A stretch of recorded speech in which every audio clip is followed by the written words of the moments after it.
Because you have actually said in recent days that there are things you can get done with Republicans in the Senate. What can you get done on gun control? So let's start by framing the problem the right way. We have a gun violence problem in this country. The mass shootings are terrible, but they get all the headlines. No, actually, Warren, we don't have a gun violence problem in this country. What we do have is a suicide and inner city drug and gang violence problem in this country. But she is right about mass shootings, as they only make up about 1% of gun deaths in this country. Children die every day on streets, in neighborhoods, on playgrounds. A vast majority of gun homicides in this country are the result of drug and gang violence in our inner cities. Let's think about that for a second. In a country with over 300 million people spread across 50 states and close to 20,000 cities, more than a quarter of homicides occur in neighborhoods containing just 1.5% of the American population. I'm sorry, that ain't a gun violence problem. That smells more like a socioeconomic problem. You think these kids just hop out of the womb predisposed to gun violence? Or are they being born into an economically deprived and culturally toxic environment that serves as a petri dish for the violence, and the tool of choice for that violence so happens to be the gun? Guns that they're getting illegally, might I add. When we talk about the opioid epidemic, the drugs are banned, but you let these people do these drugs openly in the streets, and then you vigorously try to address the underlying issues behind the drug use, even when those reasons prove to be elusive and multifaceted as hell. But when it comes to inner city violence, there's no nuanced approach, no deep sea dive into the motivation behind the violence. It's simply, we need more gun control laws for the criminals who are already breaking the current laws. Elizabeth, miss me with the bull.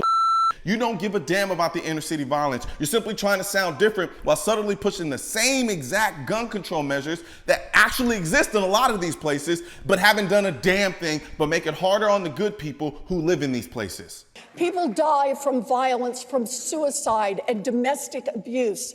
As oxymoronic as it sounds, suicide by gun is also not a gun problem, because people use all types of things to commit suicide. And yeah, I know there are going to be people who say, but you have a higher chance of success with a gun than by any other means. And you know what? You're right, but I'm not going to give up my right to protect myself because of it. When you treat the suicide issue as a gun violence issue, as opposed to a mental and emotional health issue that it is, the only option is to ban guns. People aren't killing themselves with AR-15s. They're using handguns. So an assault weapon ban won't do anything. Universal background checks don't do anything either, because those do nothing to take away the guns out of the hands of the people who are suicidal. Standard capacity magazine ban won't do anything either, because, well, it only takes one bullet to commit suicide. And red flag laws, after being utterly unconstitutional, are also useless. We already have laws that allow us to involuntarily commit someone who is legally proven to be a danger to themselves. So like I said before, if you're gonna treat the suicide issue as a gun violence issue, the only thing you can do is ban all the guns so that no one has a gun to commit suicide with.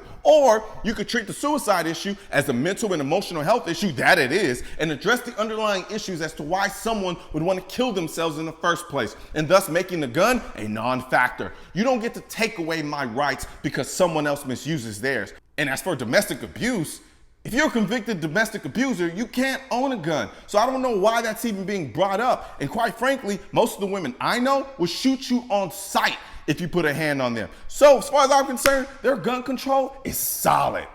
We have a gun violence problem in this country, and we agree on many steps we could take to fix it. My view on this is it's not going to be one and done on this. We're going to do it, and we're going to have to do it again, and we're going to have to come back some more until we cut the number of gun deaths in this country significantly. Look, can we just stop giving an inch to people who clearly want to take a mile?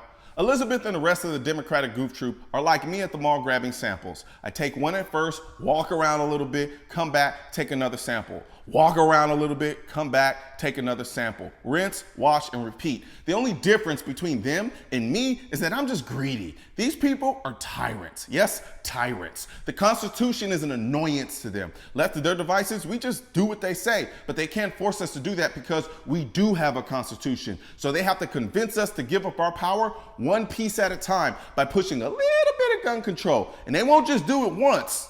We're going to do it, and we're going to have to do it again, and we're going to have to come back some more. But here's the deal. The question we need to ask is when we've got this much support across the country, 90% of Americans want to see us do, I like registration, want to see us do background checks, want to get assault weapons off the streets. Why doesn't it happen? And the answer is corruption, pure and simple. We have a Congress that is beholden to the gun industry. And unless we're willing to address that head on and roll back the filibuster, we're not going to get anything done on guns. I was in the United States Senate when 54 senators said, let's do background checks, let's get rid of assault weapons. And with 54 senators, it failed because of the filibuster. Until we attack the systemic problems, we can't get gun reform in this country. We've got to go straight against the industry, and we've got to change Congress so it doesn't just work for the wealthy and well-connected, so it works for the people. Senator Warren, thank you. The people?